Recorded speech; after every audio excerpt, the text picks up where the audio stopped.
Live షోకి తిరిగి స్వాగతం. ప్రత్యేక హోదాపై మరికొంతకాలం వేచి చూద్దామన్న పవన్ కళ్యాణ్ అభిప్రాయంతో ఏకీపిస్తారా అంటే 23% మంది అవునని, 77% మంది కాదంటున్నారు. ఇక అతిథుల పరిచయం శ్రీమతి వాసిరెడ్డి పద్మ గారు, వైఎస్ఆర్ కాంగ్రెస్ పార్టీ అధికార ప్రతినిధి, శ్రీ రామచంద్రరావు గారు, భారతీయ జనతా పార్టీ శాసన మండలి సభ్యులు, శ్రీ నాగేంద్ర గౌడ్ గారు, టీఆర్ఎస్ రంగారెడ్డి జిల్లా అధ్యక్షులు, డాక్టర్ ప్రొఫెసర్ నాగేశ్వర్ గారు, శాసన మండలి మాజీ సభ్యులు, హన్స్ ఇండియా ప్రధాన సంపాదకులు, శ్రీ కరుణాకర్ రెడ్డి గారు, ఓసీ సంక్షేమ సంఘం వ్యవస్థాపకులు, వారు కూడా మనతో చర్చలో ఉన్నారు. ఇక ఈరోజు గుజరాత్ ఎఫెక్ట్ దేశవ్యాప్తంగా పడుతోందని సంచలనాత్మకమైన కథనాలు వస్తున్నాయి. ప్రత్యేకించి ఆంధ్ర, తెలంగాణలో కూడా దీని ప్రభావం ఉందంటూ కథనాలు వస్తున్నాయి. ఇక్కడే ఉన్నారు డాక్టర్ నాగేశ్వర గారు. ప్రధానంగా పటేళ్ల ఉద్యమ ప్రభావం, ఏపీలో కాపు రిజర్వేషన్ కోసం మళ్ళీ పోరాటం వచ్చే పరిస్థితి ఉందని కథనాన్ని ఇచ్చారు. అదే సమయంలో తెలంగాణలో 12% రిజర్వేషన్ చొప్పున మైనారిటీలకి అలాగే గిరిజనులకి ఇవ్వాలనే ఆలోచన కూడా ఉన్న నేపథ్యంలో ఇక్కడ కూడా ఏమైనా సమస్యలు వచ్చే అవకాశం ఉందా, లేదు ఈ సామాజిక ఉద్యమాల ప్రభావం ఏ రకంగా ఉండబోతోంది, గుజరాత్ ఎఫెక్ట్ మన తెలుగు రాష్ట్రాలపై ఏ రకంగా ఉండబోతోందో ముందుగా నాగేశ్వర గారే మాట్లాడతారు. మీరు అన్నది నిజమే. ఇవాళ మేము ఏపీ ఎడిషన్స్ కు బ్యానర్ చేసాం. నేను అది చూసిన తర్వాత ఇది మొత్తం అనుకున్నాం, మేము కూడా ప్లాన్ చేసుకున్నాం. మీరు కూడా అది చూపిస్తే అది ఇంట్రెస్టింగ్ గా ఉంది కాబట్టి. అంటే నిజమే వీరన్న, ఎందుకంటే ఇప్పుడు మనకు ఉత్తరప్రదేశ్లో జాట్ల చూసాం, రాజస్థాన్లో గుజ్జార్ల చూసాం, ఇప్పుడు గుజరాత్లో పటేల్ చూస్తున్నాం. సుప్రీంకోర్టు ఒక ఇంట్రెస్టింగ్ వ్యాఖ్య చేసింది జాట్ రిజర్వేషన్ల పైన. ఒక సామాజిక వర్గము ఒక నూతన ఆకాంక్షలతో తమకు తాము వెనుకబడిన కులంగా ప్రకటించుకుంటే అది రాజ్యాంగం అంగీకరించదు అని చెప్పారు.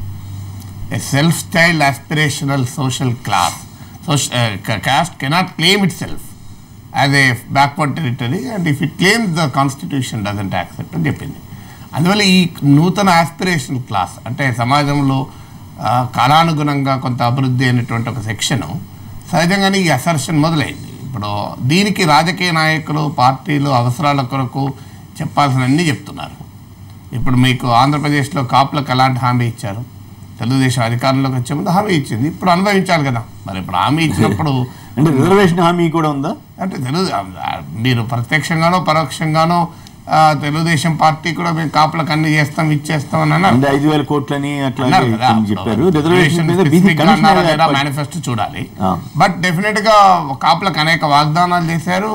చిరంజీవి వైఫల్యం తర్వాత కాపు ఓటు టీడీపీ బీజేపీ కంబైన్ కి షిఫ్ట్ అయిన మాట కూడా నిజం. సో తెలంగాణ పవన్ కళ్యాణ్ ఎఫెక్ట్ కూడా కొంత పనిచేసింది. తెలంగాణలో కూడా ఇప్పుడు ఈ రిజర్వేషన్లలో కొన్ని సాధ్యమయ్యేటి సాధ్యం కానీ కూడా చేసేసారు. ఇప్పుడు తెలంగాణలో పదే ముస్లింలకు 12% రిజర్వేషన్లు ఇస్తామన్నారు. నిజమే, ఉమ్మడి ఆంధ్రప్రదేశ్తో పోలిస్తే తెలంగాణలో ముస్లింల జనాభా ఎక్కువ, 12%. కానీ భారత రాజ్యాంగం ప్రకారం మతం ప్రాతిపదిక రిజర్వేషన్ ఇవ్వరాదు. ఇది సుప్రీంకోర్టు చాలా స్పష్టంగా తేల్చేసింది. మతం ప్రాతిపదిక మీద రిజర్వేషన్ ఇవ్వరాదు, మతం కారణాన రిజర్వేషన్ కోల్పోరాదు. అది బేసిక్ సూత్రం. ఇప్పుడు ఉదాహరణకు చేపలు పట్టుకునే వ్యక్తి గుడికి పోతే బీసీ అవుతాడు, చేపలు పట్టుకునే వ్యక్తి మసీదు పోతే బీసీ కాదు. అది ఎలా కరెక్ట్ అవుతుంది? అందువల్ల బేసిక్ పాయింట్ ఏంటంటే ముస్లింల్లో కూడా నిర్దిష్ట వెనుకబాటుతనాన్ని గుర్తిస్తే దాన్ని రిజర్వేషన్కు అర్హత ఉంటే అని చెప్పి సచార్ కమిటీ, రంగనాథ్ మిశ్రా కమిటీలు చెప్పాయి. కానీ మన వాళ్ళు అన్నప్పుడు నేను శాసనమండలి ఈ అంశాన్ని రైజ్ చేసినప్పుడు మంత్రులు వేసి ఇంకో పాయింట్ కూడా ఉంది. ఇప్పుడు 50% మించకూడదు అని మండల్ కేసులో దానికి తమిళనాడు. కానీ తమిళనాడుకి భారత రాజ్యాంగంలోని 9th షెడ్యూల్లో చేర్చారు.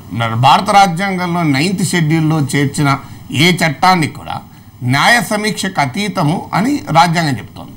దీని ఆధారంగా చేసుకొని తమిళనాడులో పెట్టారు. ఇది ఏంటంటే 9th షెడ్యూల్ నాకు గుర్తున్నంత వరకు భూ సంస్కరణ చట్టాలు వచ్చినప్పుడు భూస్వాములు ఇష్టం వచ్చినట్టుగా కోర్టులకు వెళ్ళి భూ సంస్కరణ చట్టాన్ని తూట్లు పడుతున్నప్పుడు ఈ షెడ్యూల్ తెచ్చారు. ఆ షెడ్యూల్లో ఏ చట్టమైనా చేస్తే దాని కోర్టులు కూడా సమీక్షించవు.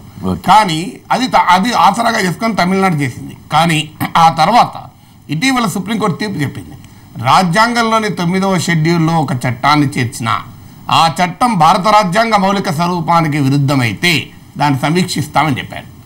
సమీక్ష కాదు, కొత్త కాదు, పాత కూడా సమీక్షిస్తామని చెప్పారు. అందువల్ల ఇప్పుడు అవకాశం లేదు అని నేను శాసన మండలిలో చెప్పాను. చెప్పినప్పుడు మనకు తెలుసు కదా, చట్టసభల్లో లోతైన చర్చలు జరగవు. ఓకే ఓకే మేము చేస్తాం మాకున్నది ముస్లింల పట్ల మా నిబద్ధతను ఎవరో ప్రశ్నించలేదని ఉపన్యాసాలు ఇచ్చారు. ఏం చేస్తాను చెప్పి ఉపన్యాసాలు మీరు రావండి వాళ్ళు మీరు వాడండి అని చెప్పారు. అందువల్ల ఇప్పుడు ఇంకోటి ఇక గిరిజన రిజర్వేషన్ ఇప్పుడు వీళ్ళన్నీ ఒక్కటే రకంగా కాదు. సరే అవన్నీ మీ పాయింట్ బాగా చెప్పారు. ఇప్పుడు నేను అడిగేది ఏంటంటే పటేళ్ల మాదిరిగా 22 ఏళ్ల కుర్రాడు హార్దిక్ పటేల్ అనే కుర్రవాడు ఒక ఉద్యమాన్ని విత్ ఇన్ నో మూమెంట్ అంటే ఆల్మోస్ట్ 2-3 months వచ్చేసింది. మరి దాని వెనకాల ఏదైనా కుట్ర ఉందా, రకరకాల వ్యాఖ్యానాలు బీజేపీ వైపు నుంచి వస్తున్నాయి, అది వేరే విషయం. అలా ఆంధ్రలో కానీ తెలంగాణలో కానీ లీడ్ చేసే శక్తులు ఏమన్నా వస్తాయంట? అంటే ఇప్పుడు మనకు ఏది కూడా 2-3 months రాదు కమ్యూనిటీ, దాని వెనకాల ఒక ప్రాసెస్ ఉంటుంది. అయితే ఇప్పుడు మనకు నీళ్లు ఆవిరయ్యే టైంకు మనకు కనబడతాయి, ఆవిరయ్యే దశ కనబడతాం, మనం గుర్తించలేము దాన్ని. డెఫినెట్ గా నిద్రాణంగా ఉంటుంది. దీని వెనకాల రాజకీయ శక్తులు ఉండవనుకుంటే పొరపాటు. ప్రతిపక్షాలు ఎప్పుడు కూడా అవకాశాలు ఉపయోగించుకుంటాయి. ఇప్పుడు బీజేపీ కూడా పటేళ్లకు రిజర్వేషన్లు ఇవ్వమని అంటలేరు, ఇస్తామని అంటలేరు. వాళ్ళకు కూడా ఒక సంకట స్థితి. ఎందుకంటే ఒక మేజర్ సెక్షన్ ఇప్పుడు నిన్న ఒక వార్త రాశాడు, మోడీస్ డిక్లైన్ బిగిన్స్ అని. అంటే గుజరాత్ లో ఇక్కడ ఇది ఒక పెద్ద సవాలే వాళ్ళకు. ఇప్పుడు జాట్లను పెట్టుకొని కాంగ్రెస్ పార్టీలు ఇబ్బందులు పడ్డది కదా. సో అందువల్ల ఇప్పుడు ఒక ఆస్పిరేషనల్ ఒక రాజకీయ పార్టీలు నిర్దిష్టంగా వెనుకబడిన వర్గాల రిజర్వేషన్ల విషయంలో ఒక విధానం ప్రధాని మోడీకి వ్యతిరేకంగా సాగుతున్నట్లుగా భావించారు. హార్దిక్ పటేల్ ఒక మాట అన్నాడు, ఏమన్నా అంటే గుజరాత్ బయటకు కనపడినంత గొప్పగా ఏం లేదు, అక్కడ ఓడల్లోకి వెళ్ళి చూడండి, ఆత్మహత్యలు ఎన్ని జరుగుతున్నాయో తెలుస్తోంది, రైతు సమస్యలు ఎన్ని ఉన్నాయో చూడండి అని, ఆర్థిక సమస్యల మీద చూడండి, పేదరికం ఎలా ఉందో చూడండి అని అతను చాలా ఘాటుగా మాట్లాడారు. ఎప్పుడైనా రిజర్వేషన్ లాంటి ఉద్యమాలు కానీ ఏ ఉద్యమాలు కానీ సామాజిక స్థితిగతులు బాగా ఉంటున్నావు, ఎక్కడో కానా ఆవేదన ఉంటే నిరుద్యోగుల ఆక్రందనని మరికొన్ని పత్రికల్లో ఒకటి గుజరాత్ మోడల్ పైన గుజరాత్ లో పెట్టుబడులు ఎక్కువ వచ్చాయి నిజమే, పారిశ్రామికీకరణ జరిగింది నిజమే, గుజరాత్ ఎంటర్ప్రీనియర్ క్లాస్ అది మొదటి నుంచి కూడా సమాజమే ఎంటర్ప్రీనియర్ సమాజం. సో ఇవన్నీ నిజం. కానీ అదే సమయంలో రఘురామ్ రాజన్ కమిటీ చెప్పింది కదా, గుజరాత్లో పౌష్టికాహార లోపాలు ఎక్కువ, గుజరాత్లో శిశు మరణాలు ఎక్కువ, గుజరాత్లో మాతృమరణాలు ఎక్కువ. మీకు స్త్రీ పురుష నిష్పత్తి తీసుకోండి, మన దగ్గర 995 ఉంటే అక్కడ 918-910 ఉంటుంది, ఇక్కడ కూడా 960కి పడిపోయింది. అంటే ఎగ్జాంపుల్ చెప్తున్నాను. సో అందువల్ల ఇలాంటి అనేక అంశాల్లో గుజరాత్ రఘురామ్ రాజన్ కమిటీ కూడా ఖండించలేదు. గుజరాత్ ప్రభుత్వం కూడా డిస్ప్యూట్ చేయలేదు, రఘురామ్ రాజన్ కమిటీ డిస్ప్యూట్ చేయలేదు. సో అందువల్ల గుజరాత్ మోడల్లో ఉండొచ్చు, రాజకీయాల్లో ఉండొచ్చు, కానీ అందువల్ల ఇక్కడ రావా అంటే ఎప్పుడు ఏ ఉద్యమం వస్తుంది, ఏ క్షణంలో అది ఇగ్నైట్ అవుతుంది, అది ఏ క్షణంలో డిసిసివ్ గా మారుతుంది ఎవరు చెప్పలేదు. 10 ఏళ్ల క్రితం మీకు గుర్తుండే ఉంటుంది కదా, మండల్ కమిషన్ రివ్యూ నివేదిక రాగానే ఒక్కసారిగా రిజర్వేషన్ వ్యతిరేక కమిటీలు ఉద్యమించి పెద్ద సంచలనం సృష్టించాయి కదా. ఇప్పుడు కూడా వస్తాయి. ఇప్పుడు పటేళ్లకు రిజర్వేషన్ ఇవ్వద్దని కొందరు, ఇవ్వాలని కొందరు. ఇప్పుడు ఇక్కడ కూడా అవుతుంది, రేపు కాపులకు ఇస్తే ఇవ్వద్దని కొందరు, ఇస్తామని ఇవ్వాలని కొందరు. ముస్లిం రిజర్వేషన్ కరుణాకర్ రెడ్డి గారు చేర్చద్దని. రైట్, కరుణాకర్ రెడ్డి గారు చెప్పండి, మీరు గత కొంతకాలంగా ఈ ఇష్యూస్ మీద మాట్లాడుతూ ఉన్నారు. ఇప్పుడు ఈ గుజరాత్ పటేళ్ల నేపథ్యంలో మీ వాదన ఏమిటి? ముఖ్యంగా ఎందుకంటే ఈ అందరికీ అక్కడ ఉండే వేదిక నమస్కారం అందరికీ.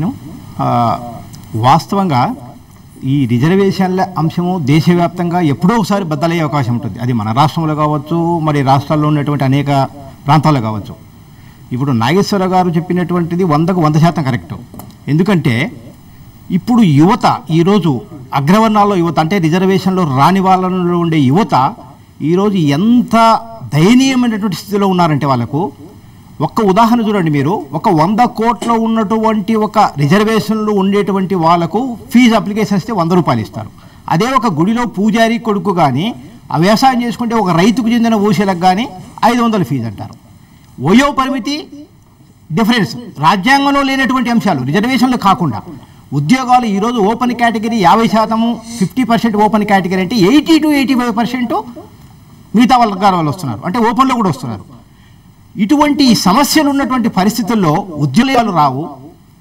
మరి చదువుకుందామంటే ఈరోజు ఫీజు రియంబర్స్మెంట్ లేదు, ₹1 డబ్బు రావడం లేదు. ఎంత రగిలిపోతున్నారంటే నిజంగా చెప్పాలంటే యువత ఈరోజు ఒక రావణ కాష్టంలో భగ్గుమయ్యే పరిస్థితి ఏర్పడుతుంది. అది పటేల్ వర్గం కావచ్చు, రాష్ట్రంలో కాపులు కావచ్చు, రెడ్లు కావచ్చు, కమ్మలు కావచ్చు. అంత దయనీయ పరిస్థితిలో ఉన్నప్పుడు మీరు ప్రభుత్వాలు ఏం చేస్తారంటే ఏ ప్రభుత్వం అయినా కానీ నిజంగా ముఖ్యమంత్రులు మాట్లాడతారు, ఈ ప్రభుత్వం ఎస్సీలది, ఈ ప్రభుత్వం ఎస్టీలది, ఈ ప్రభుత్వం బీసీలది, ఈ ప్రభుత్వం మైనారిటీలదంట. అంటే ఓసీలు ఓటేలేదా ఈ ప్రభుత్వాలకు? వాళ్ళు ఈ దేశ పౌరులు కాదా? మనం ఒకటే అడుగుతున్నాం. నిజంగా పేపర్లలో ఈరోజు చదువుతుంటాం, పాకిస్తాన్ దేశాల్లో హిందువులు ద్వితీయ శ్రేణి పౌరులుగా పరిగణిస్తారని మనం చూడలేదు కానీ ఆఫ్ఘనిస్తాన్ వంటి దేశాల్లో. కానీ ఈ భారతదేశంలో ఈ రోజు అగ్రవర్ణాలను ఓసీలుగా పిలువబడే అగ్రవర్ణాలను అంతకంటే దరిద్రంగా దారుణంగా ప్రభుత్వాలు చూస్తున్నాయి. ఎందుకంటే ఈ రోజు మీరు చూస్తే నిజంగా చెప్తున్నాను, ఎంత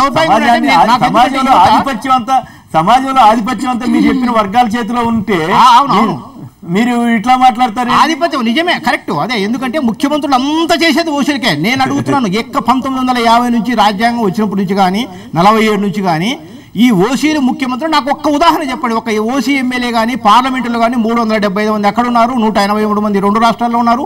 ఒక్క ఎమ్మెల్యే ఏ రోజైనా ఓసీల గురించి మాట్లాడారా? ఫీజు కనీసం ఈరోజు మెడికల్లో ఫీజు కట్టలేని ఉన్నారు, ఇంజనీరింగ్లో ఫీజు కట్టలేని వాళ్ళు ఉన్నారు. చదువుకుందాము అని ఒక ప్రతిభ ఉండి చదవాలనేటువంటి ధ్యాస ఉండి ఇదంతా కూడా మీరు వాళ్ళకు ఆర్థిక సహాయం చేయలేకపోతున్నారు. మెడికల్లో ఈరోజు 5,000 సీట్లు ఉంటే ఓపెన్ కేటగిరీలో మరి ఈరోజు 475, 500కే ఓసీలకు సీట్ వస్తుంది. మరి ఇటువంటి దారుణంగా ఉంటే వయో పరిమితి మీరు చదువుకుంటాము మేము ఏజ్ ఉంటున్నా అంటే ఎస్ఐలకి ఏజ్ వయో పరిమితి వారు, మరి వేరే వర్గాలకు 5 సంవత్సరాల డిఫరెన్స్ అంటారు.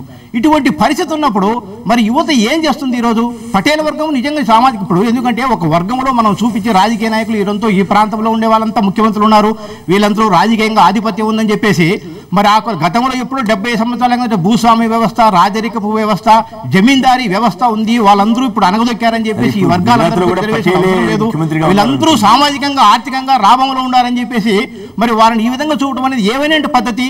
ఆర్థిక అసమానతలు, సామాజిక అసమానతలు అంత ఇప్పుడు ఈ 2 రాష్ట్రాల్లో కూడా ఇలాంటి ఉద్యమాలకు నాయకత్వం ఇచ్చే శక్తులు ఏమైనా ఉన్నాయంటారా? ఎవరైనా అది యువత వస్తుంది. ఇప్పుడు పటేల్లో ఇప్పుడు ఈ రోజు రిటింగ్ 22 కులాలు కానీ 30 ఏళ్ళ వాళ్ళు కానీ ఎవరైనా కానీ, ఎందుకంటే అది ఆవేశం వచ్చినప్పుడు ఆగలుగుతుంది. అయితే ఇక్కడ ఇంకొకటి ఇంపార్టెంట్ పాయింట్ ఉంటుంది. ముఖ్యంగా ఏంటంటే ఇది సింగిల్ క్యాస్ట్కు పవర్ ఎక్కువ. అగ్రవర్ణాల్లో సంబంధించి నేను ఎందుకంటే ఈ 10-15 ఏళ్ళ సంవత్సరంలో దేశవ్యాప్తంగా అనేక కార్యక్రమాల్లో పాల్గొన్నప్పుడు ఇప్పుడు 4-5 కులాలకు సంబంధించిన ఇష్యూ కంటే సింగిల్ క్యాస్ట్ పవర్ ఎక్కువ. గతంలో కూడా కాపు ఉద్యమాలు చాలా బలవంతంగా జరిగాయి. ముద్రగడ పద్మనాభం ఉన్నప్పుడు కానీ అనేక ఉద్యమాలు చాలా భారీగా జరిగాయి. అయితే ఈ ప్రభుత్వాలు ఏం చేస్తాయంటే సుప్రీంకోర్టు నాగేశ్వర గారు చెప్పినట్టు 50% రిజర్వేషన్లు 80% దాటకూడదని స్పష్టంగా చెప్పింది.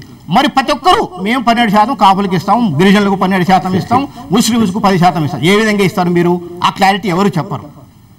రాజశేఖర రెడ్డి గారు ముస్లిం రిజర్వేషన్స్ ఇచ్చినప్పుడు 5% ఇచ్చి 1% తగ్గించడం జరిగింది. ఎందుకు? సుప్రీంకోర్టు 51% అయితే చల్లవు కాబట్టి. ఇటీవల మరాఠీ రిజర్వేషన్లు మహారాష్ట్రలో కొట్టేయించారు, జాట్ రిజర్వేషన్లు కొట్టేయించారు.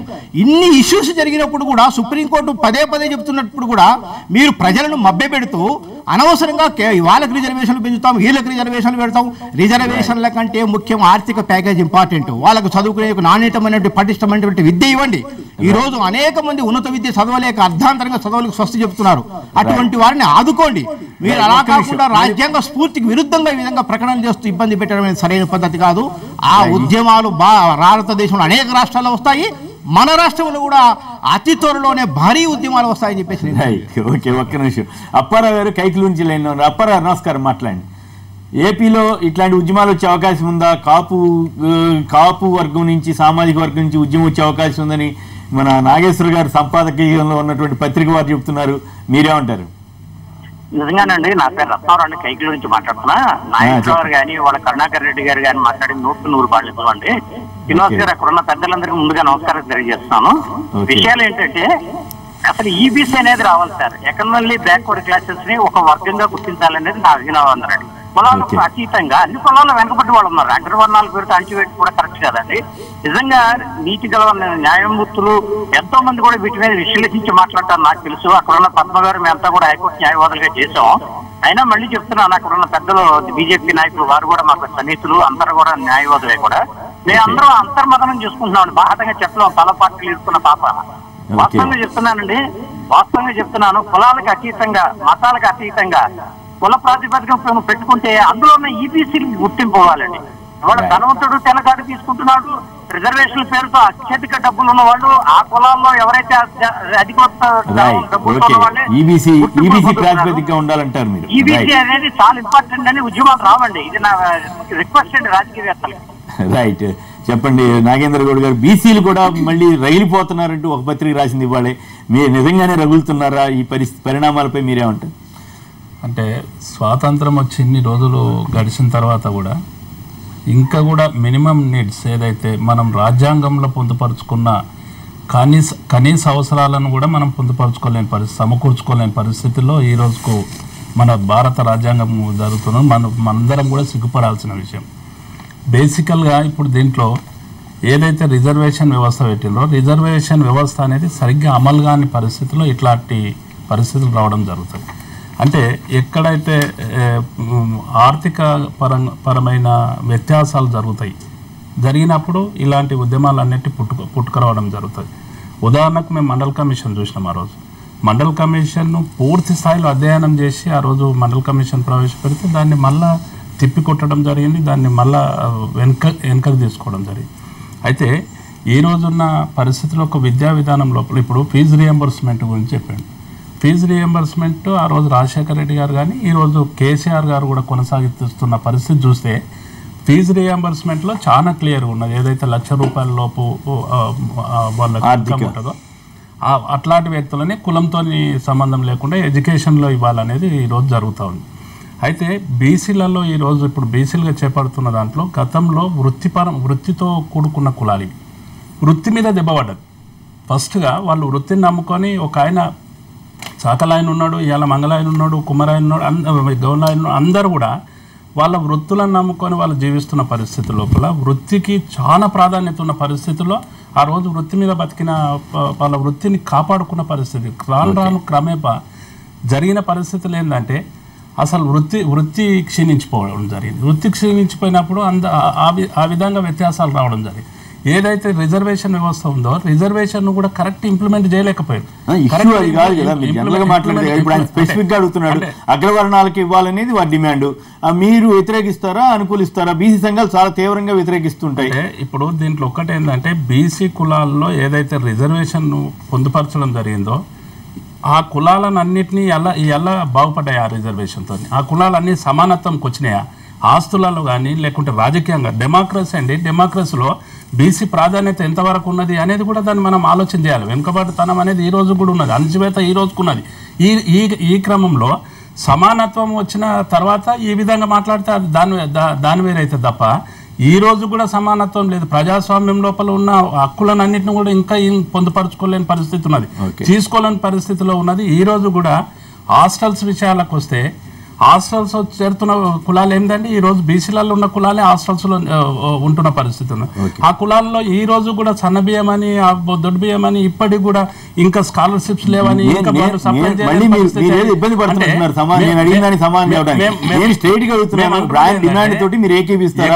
హార్దిక్ పటేల్ ఏమన్నాడు? అయితే అందరికి రిజర్వేషన్లు పెట్టండి జనాభా ప్రాతిపదికన, లేదంటే అందరికి తీసేయండి. చాలా క్లియర్ గా ఆయన కరుణాకర్ రెడ్డి గారు అగ్రవర్ణాలకు రిజర్వేషన్ కావాలంటున్నాడు. మీరు ఒప్పుకుంటారా? గారు రిజర్వేషన్ అనేది ఏదైతే పెట్టడం జరిగిందో ఆ రిజర్వేషన్ ఫలాలు అనేటివి అందలేవు, సంపూర్ణంగా చెందలేవు. ఆ స్థాయికి రాలేవు, ఇంకా ఆ స్థాయికి రాలేదు. ఏదో ఒక 1-2% అనుభవించిన వాళ్ళు 1-2% అనుభవించిన వాళ్ళ సమస్య అక్కడ వదిలేతాం. ఇంకా కూడా 90%, 99% ఈ వర్గాలలో మీరు నేను డైరెక్ట్ మళ్ళీ ఒకసారి అడుగుతున్నా, మీరు చెప్పదలిస్తే చెప్పండి, లేదు నాకు ఇబ్బంది ఉందండి వాళ్ళ గురించి నేను మాట్లాడంటే మాట్లాడమాకండి, మీ ఇబ్బంది అది, నేను కాదన్ను. ఇప్పుడు ఆయన స్పెసిఫిక్ గా అడుగుతున్నాడు అగ్రవర్ణాలకు రిజర్వేషన్ ఉండాల్సిందేనని, మీరు ఒప్పుకుంటారా? ఎస్ ఆర్ నో చెప్పండి. ఆయన అంటున్న దాంట్లో క్లియర్ ఏముందంటే ఎకనామికల్ బ్యాక్వర్డ్ పెట్టాలి అంటున్నాడు. ఎవరైతే ఆర్థికంగా ఇది ఉన్నారో దాన్ని కూడా మనం ఏకీభవిస్తాం. కాకపోతే ఈ కులాలకు ఏదైతే పెట్టడం జరిగిందో ఈ రోజు ఉన్న 106 కులాలు ఏదైతే బీసీలలో ఉన్నాయో ఈ కులాలకైతే పెట్టడం జరిగిందో ఈ కులాలకు ఎందుకైతే రిజర్వేషన్ పెట్టిందో సమానత్వం వచ్చిందా అని నేను ప్రశ్నిస్తా ఉన్నా. సమానత్వం రావాల్సిన అవసరం ఆ రోజు ఎకనామికల్ బ్యాక్వర్డ్ గురించి మనం మాట్లాడుకోవచ్చు, ఎకనామికల్ బ్యాక్వర్డ్ పెడదాం. కానీ కాకపోతే ఈ రోజు రాజకీయ వ్యవస్థ లోపల పరిపాలన చేస్తున్నది ఏదైతే మాట్లాడుతున్నారో వాళ్ళే పరిపాలన చేస్తున్నారు. పరిపాలన చేస్తున్న పరిస్థితుల్లో ఈ రోజు కూడా ఈ వర్గాలకు అనేది సమానత్వం రావాల్సిన అవసరం ఉన్నది. ఇప్పటికి కూడా ఆస్తులలో డిఫరెన్స్ ఉన్నది. రామచంద్ర గారు చెప్పండి, మొత్తం ఇష్యూ అంతా మీ పార్టీ మీద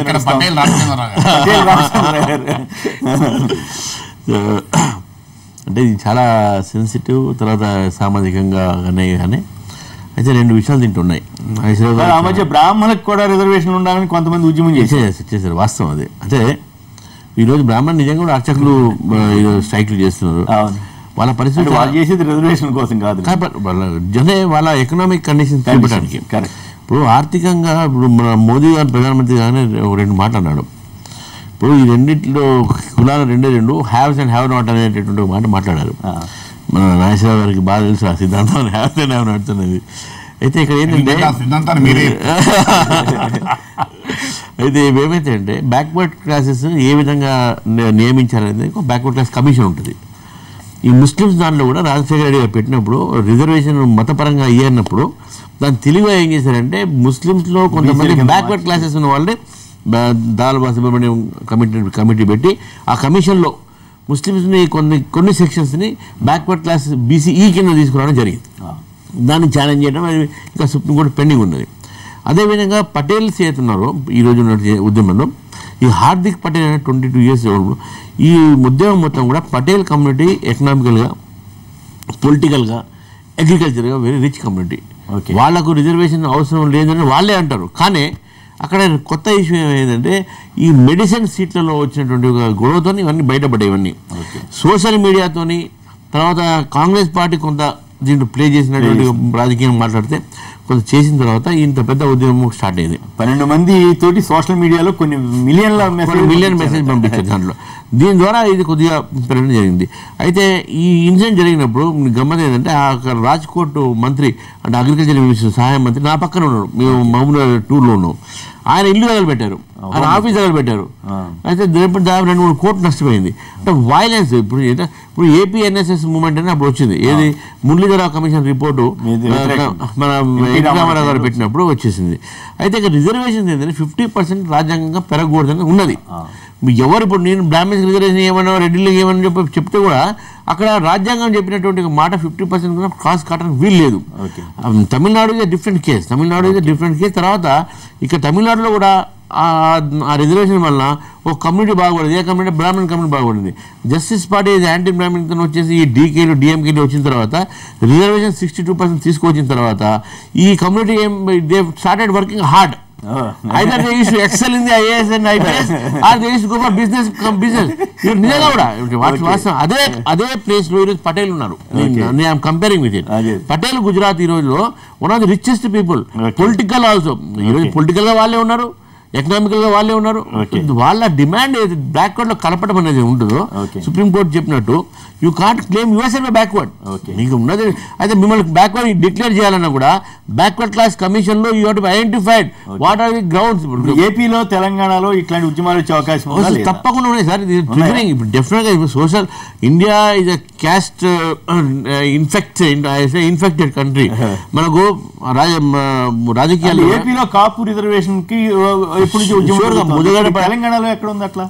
తెలంగాణలో బ్యాక్వర్డ్ క్లాస్ మూవ్మెంట్ ఉన్నది. అంటే బ్యాక్వర్డ్ క్లాస్ ఉంటుంది, వాళ్ళకి రిజర్వేషన్ ఉన్నాయి కదా. రెడ్లు కానీ కానీ లేదా వీళ్ళు ఎవరైనా పోరాటం చేసే అవకాశం ఉంటుందా తెలంగాణలో? అది తెలంగాణ వరకు అయితే ఎంపవర్మెంట్ కోసం ఉంటుంది, బీసీ ఎంపవర్మెంట్ కోసం. బీసీ ఆల్రెడీ ఎంపవర్మెంట్ ఉందని నేను అడిగిన అగ్రవర్ణాలు బహుశా హైదరాబాద్ మన తెలంగాణ వరకు అయితే రాకపోవచ్చు.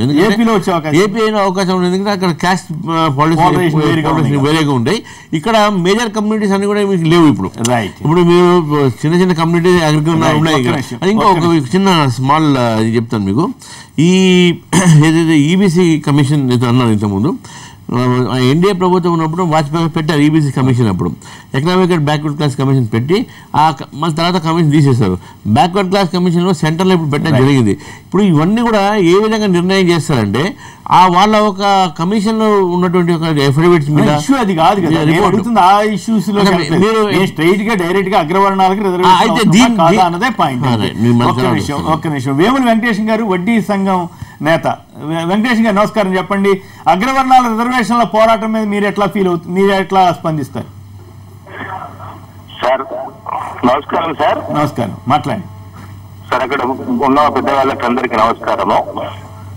మాట్లాడండి. ఒకటేంటి సార్ అంటే ఇప్పుడు మా సోదరుడు ఓసీ సంఘం ప్రెసిడెంట్ మాట్లాడారు. ఒకటేంటంటే ఈరోజు కులాలలో ఇప్పుడు ఏ కులం వాళ్ళు ఎన్ని కులాలు, ఇప్పుడు 130 కులాలు బీసీ సంఘాలలో ఏ కులం ఈ ముందు వచ్చిందండి ఇప్పటి వరకు? మీరు టీవీ మాట్లాడకూడదు. ఒక కాన్ఫరెన్స్ లో 12 ఎమ్మెల్యే సీట్లు ఉంటే అక్కడ 1-2 ఎస్సీ రిజర్వేషన్ మిగతా మొత్తం వస్తువులే తీసుకొస్తున్నారు. ఓకే మీరు టీవీ మాట్లాడుతున్నారు, అది ఇబ్బంది మాకు. రైట్, ఓకే పద్మ గారు మీరే ఉంటారు.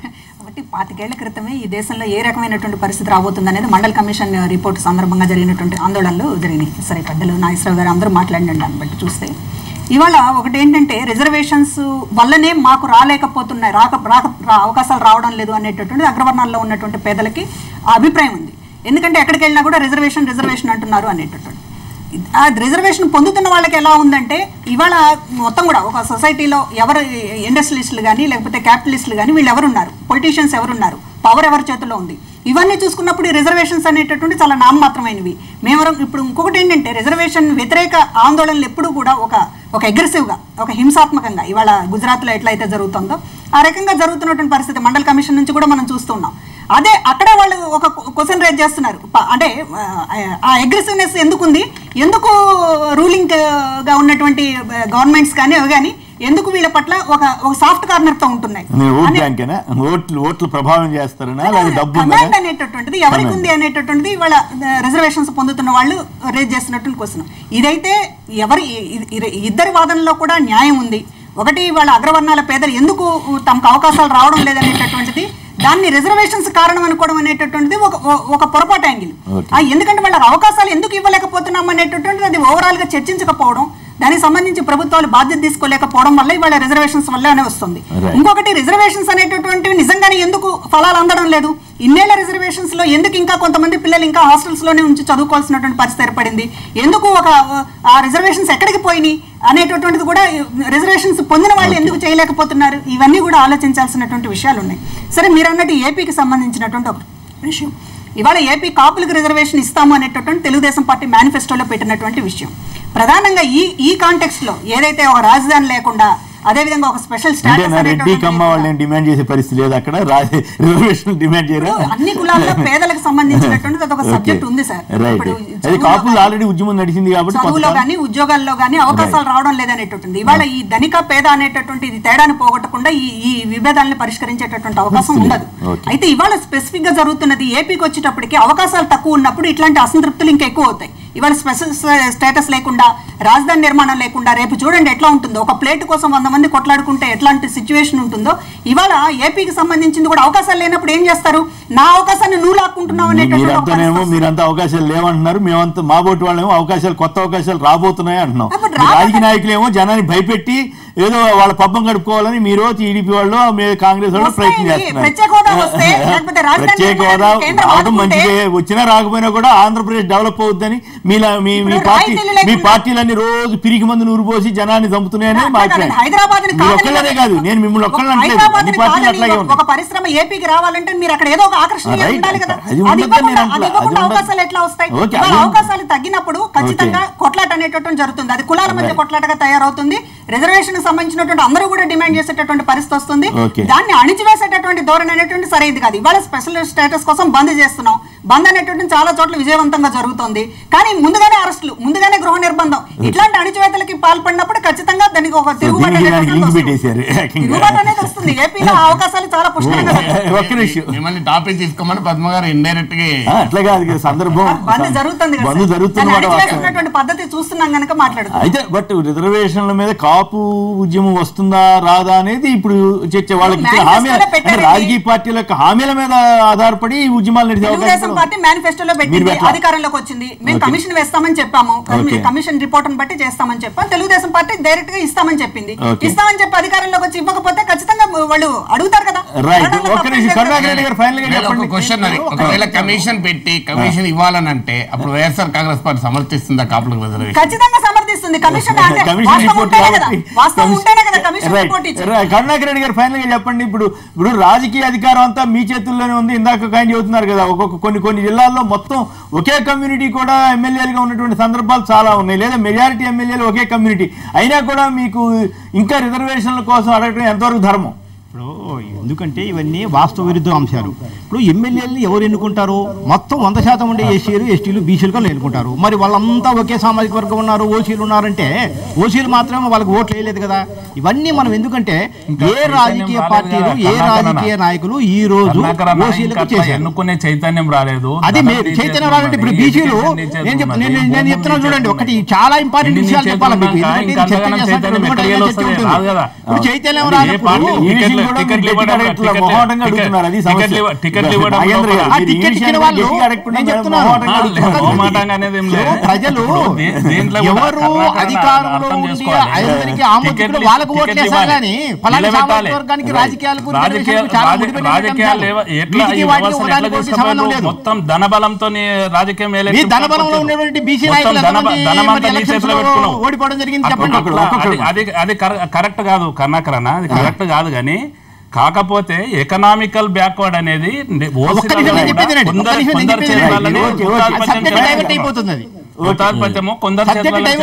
కాబట్టి ఇట్లాంటి వ్యత్యాసాలు వస్తున్నాయి. సబ్జెక్ట్ డైవర్ట్ అయిపోతుంది. ఇక్కడ కొమ్మినేని గారు నేను ఒక్కటే సూటిగా అడుగుతున్నా రాజకీయ పార్టీలు ఇప్పుడు, ఎందుకంటే రాజకీయ పార్టీ వాళ్ళు కూడా ఉన్నారు.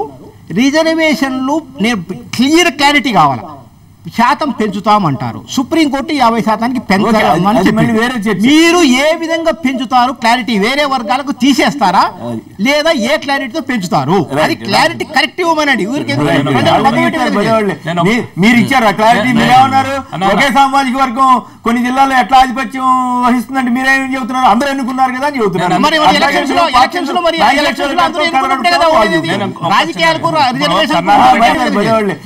మీరు ఇచ్చేది కథ లేదా? వాళ్ళు చెప్తారు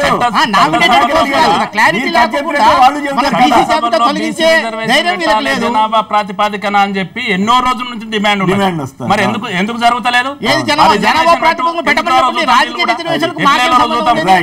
రాజకీయ రిజర్వేషన్ 100% ఉన్నా మాకు సంబంధం లేదు.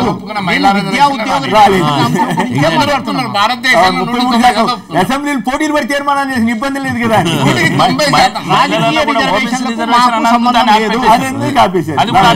ఇంకోటి దీంట్లో మన ఇంతకుముందు మండల్ కమిషన్ ప్రస్తావన వచ్చినప్పుడు మండల్ కమిషన్ తర్వాత ఇందిరాసాని కేసు, దాన్ని మండల్ కమిషన్ 2 అంటారు. దాంట్లో ఇచ్చినటువంటి గమ్మత్తైన తీర్పు ఏంటంటే క్రీమీ లేయర్ అని పెట్టింది సుప్రీంకోర్టు. అండ్ రాష్ట్రాలకు మ్యాండేటరీ ఇంప్లిమెంటేషన్ నడుస్తుంది. చాలా ఇంటర్ కనెక్టెడ్ డిస్ప్యూట్స్ చాలా ఉంటాయి కాబట్టి ఏదేమైనా ఇది ఆసక్తికరమైన పరిణామం. పటేళ్ల ఉద్యమం మళ్ళీ దేశవ్యాప్తంగా వస్తుందా? బీహార్ మీద కూడా ప్రభావం చూపుతుందని బీజేపీ భయపడుతోంది అంటున్నారు. ఎలక్షన్ జరగబోయి మరి ఏపీ తెలంగాణలో ఎలాంటి ప్రభావం చూపబోతోంది? వచ్చే ఎంబీసీ అది ఒక వేరే ఉద్యమాలు మళ్ళీ. సో ఈ సామాజిక ఉద్యమాల ప్రభావం ఎలా ఉంటుందో అనేది భవిష్యత్తులో చూడాల్సి ఉంటుంది.